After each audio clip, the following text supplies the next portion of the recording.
the Vietnamese fairy tale Sơn Tinh and Thuy Tinh. Once upon a time, in the ancient land of Van Lang, ruled the wise and benevolent King Hung Vuong XVIII. His kingdom stretched from the lush mountains to the bountiful rivers, and his people thrived under his just reign. The king had a beautiful daughter named My Nuong, who was as graceful as the morning dew and as kind-hearted as a gentle breeze. As My Nuong came of age, many suitors from far and wide sought her hand in marriage. Among them were two extraordinary beings, Sơn Tinh, the mountain god, and Thuy Tinh, the god of the waters. Sơn Tinh lived in the towering mountains and had the power to move mountains, control animals, and make trees grow. His presence brought peace and prosperity to the highlands. Thuy Tinh, on the other hand, ruled the rivers and seas. He could command the waters, create storms, and summon sea creatures.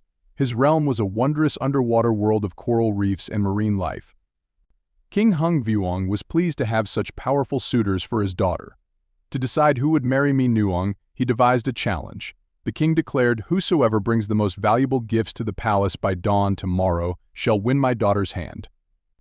The king listed the required gifts: a 9-tusked elephant, a 9-spurred rooster, a 9-maned horse, 100 jars of glutinous rice, and 100 rounds of sticky rice cakes.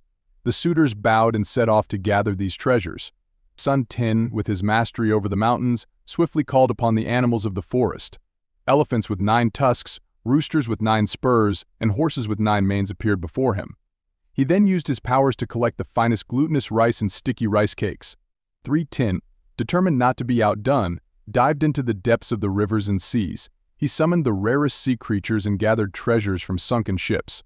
However, he struggled to find the specific items the king had requested. Sơn Tinh, having completed his collection, set off for the palace with his gifts. He climbed mountains and crossed valleys with ease. As dawn approached, he arrived at the palace gates and presented his offerings to the king. Thuy Tinh, despite his best efforts, could not match the speed and precision of Sơn Tinh. He arrived at the palace just moments after Sơn Tinh, only to find the mountain god already presenting his gifts. The king, true to his word, declared Sơn Tinh the winner and granted him My Nuong's hand in marriage. Furious and heartbroken, Thuy Tinh sorrow turned into rage. He summoned his powers and unleashed a devastating flood upon the land.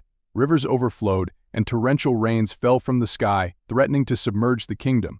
Sơn Tinh, now married to My Nuong, used his powers to counter Thuy Tinh onslaught. He raised the mountains higher, diverting the floodwaters and protecting the people of Van Lang. The battle between the two gods raged on, with Sơn Tinh raising the land and Thuy Tinh flooding it. The struggle between Sơn Tinh and Thuy Tinh continued for days, but neither could achieve a decisive victory. Finally, Thuy Tinh, exhausted and defeated, retreated to his watery realm, vowing to return each year to reclaim My Nuong. And so, every year, during the monsoon season, Thuy Tinh would rise again, bringing floods and storms to the land.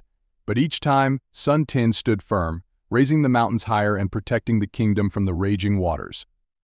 The tale of Sơn Tinh and Thuy Tinh became a legend passed down through generations. It served as a reminder of the eternal struggle between land and water, and the resilience of the people in the face of natural calamities.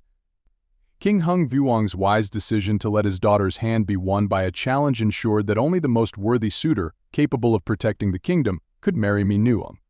The story also highlighted the importance of harmony between nature's elements and the respect for their immense power. Under the protection of Sơn Tinh, the kingdom of Van Lang flourished. The mountains provided fertile soil for crops, forests for resources, and safety from floods. The people lived in harmony with nature, learning to anticipate and prepare for Thuy Tinh annual floods. My Nuong and Sơn Tinh lived happily, their union symbolizing the balance between land and water. Their story inspired countless generations, teaching the values of perseverance, bravery, and the importance of respecting nature's forces. In modern times, the tale of Sơn Tinh and Thuy Tinh continues to be told, reminding people of the enduring battle between the forces of nature. It underscores the need for environmental stewardship and the delicate balance required to coexist with the natural world. As rivers rise and storms grow stronger, the lessons from this ancient folktale remain relevant. It calls upon humanity to respect the environment, to be prepared for natural disasters, and to work together to mitigate the impacts of climate change. Sơn Tinh, Thuy Tinh is more than just a story, it is a cultural touchstone that reflects the Vietnamese people's deep connection to their land and waters. festivals, rituals, and traditions continue to honor the gods of the mountains and waters, celebrating their significance in the country's history and mythology. The story also serves as a source of pride and identity for the Vietnamese people, embodying their resilience, ingenuity, and respect for the natural world.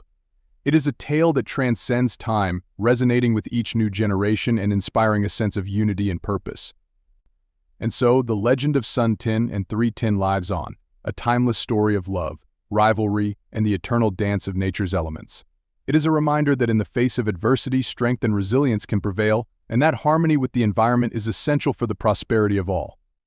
This is the end of the story. Thanks for your watching.